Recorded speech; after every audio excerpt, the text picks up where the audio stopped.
কাছে এমন একটা জায়গা যেখানে দাঁড়ালে না আমার নিজের খুব শান্তি লাগে। আমি নিজেকেই নিজে সবসময় বলি সুমনা তোমাকে আর তারপরে আমাকে বাইরের লোক কে কি বললো তোকে ভাল লাগছে রে, কেন চেঞ্জ করলি, আমি এগুলো কিচ্ছু কান দিই না। হ্যাঁ, একটু সমস্যার মধ্যে আমি আছি, একটুখানি মন খারাপের মধ্যেও আমি আছি।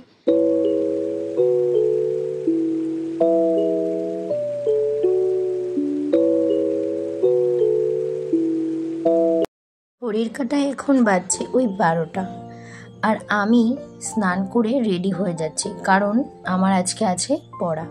তো আজ সানডে, কিন্তু সানডেতে না আমার পড়া থাকে। এটা 2-3 মাস ধরে শুরু হয়েছে সানডেতে আমার পড়া। তো আমি হয়ে গেছি রেডি, কারণ এখন পড়তে যেতে হবে। বাইরে প্রচণ্ড পরিমাণে রোদ, তো খুব বেশি একটা কিছু না করে চুলটাকে ভেবেছিলাম একবার ভেজা বলে একটু ছাড়বো, তারপর ভাবলাম না, এটাকে চলো একটা বান করে নিই। তো তোমাদের সাথে যে কথাটা শেয়ার করব, আজ না আমার মুডটা একদমই ভালো ছিল না, কারণ আমার সাথে এমন কিছু জিনিস ঘটে গেছিলো যেগুলো একেবারেই আমার এক্সপেক্টেড ছিল না। যখন দেখবে তুমি সব দিক ব্যালেন্স করে চলতে চেষ্টা করবে, তখনই মানুষজন তোমাকে এমন একটা পজিশনে নিয়ে গিয়ে দাঁড় করাবে যেখানে তুমি কিছুই আর না ব্যালেন্স করে চলতে পারবে না। তো সেটাও ঠিক আমার সাথেই হলো। কি হয়েছে সেটা আমি হয়তো তোমাদের সাথে শেয়ার করতে পারবো না, কিন্তু এতটুকুই বললাম যে আমার মন মেজাজ একদমই ভালো নেই, কি করছি নিজে না বুঝেই করে চলছি। এখন আমি রেডি, পড়তে যাব। এখন বাজে কিন্তু দুপুর 12টা, আর আমি না সকাল থেকে একটু লেট উঠেছিলাম, কারণ কালকে মেলায় গিয়ে প্রচণ্ড টায়ার্ড ছিলাম। তো এখন 12টা থেকে পড়া, বাজে 12টা, আমি এখনো বেরোতে পারিনি। একটু জল খেয়ে ভাবছি বেরিয়ে যাব।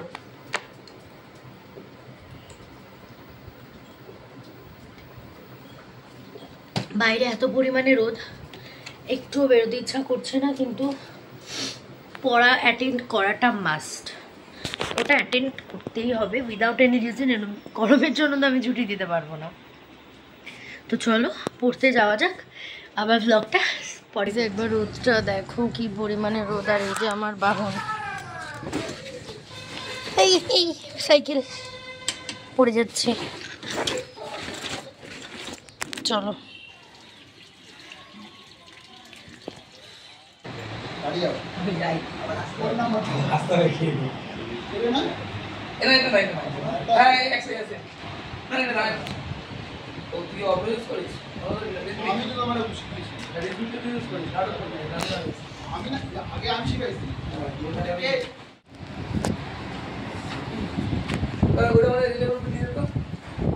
তো এখন বাজে ঘড়ির কাঁটায় ওই 5:45টার মতো, আর আমি না ঘুম থেকে উঠেছি এই সবে। আমার শরীরটা একটু খারাপ লাগছিল, তো আমি এই জাস্ট ঘুম থেকে উঠলাম। অন্যান্য দিনের মতো না, আমি ঘুম থেকে উঠে প্রথমেই আমার এই আয়নাটায় দাঁড়াই, কারণ এই আয়নাটাই একমাত্র আমার কাছে এমন একটা জায়গা যেখানে দাঁড়ালে না আমার নিজের খুব শান্তি লাগে। আমি নিজেকেই নিজে সবসময় বলি সুমনা তোমাকে আজ ভাল লাগছে। আমি রেডি হয়ে যেটা করি, তো আয়নার সামনে দাঁড়িয়ে নিজেকেই বলি সুমনা তোমাকে আজ ভাল লাগছে, সুমনা তোমাকে আজ ভাল লাগছে না, তুমি এটা পড়ো না।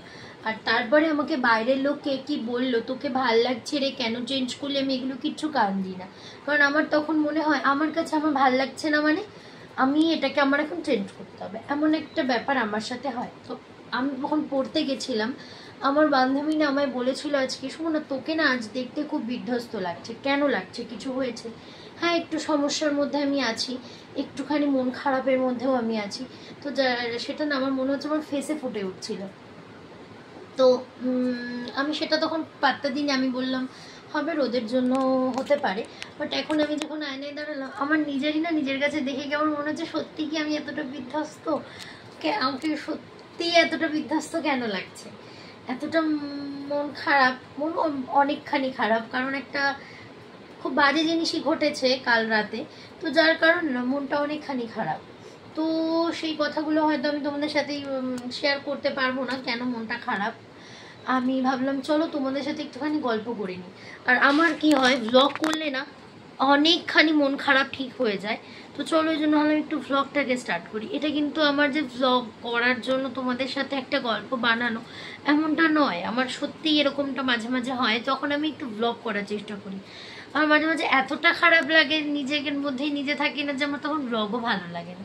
চলো আজকে ব্লগটা দেখে আমি একটু কন্টিনিউ করতে পারি কিনা। আজ তো সানডে, আমার পড়া থাকে, তো পড়ার পরে না ব্লগটা করা হয় না। আজকে আমি ভেবেই নিয়েছি আমি আজকে ব্লগটা করব, দেখি না ব্লগটা কিরকম হয়, তোমরাও একটু সাথে থাকো। আরে এই দুধ ঢুকে যাবে।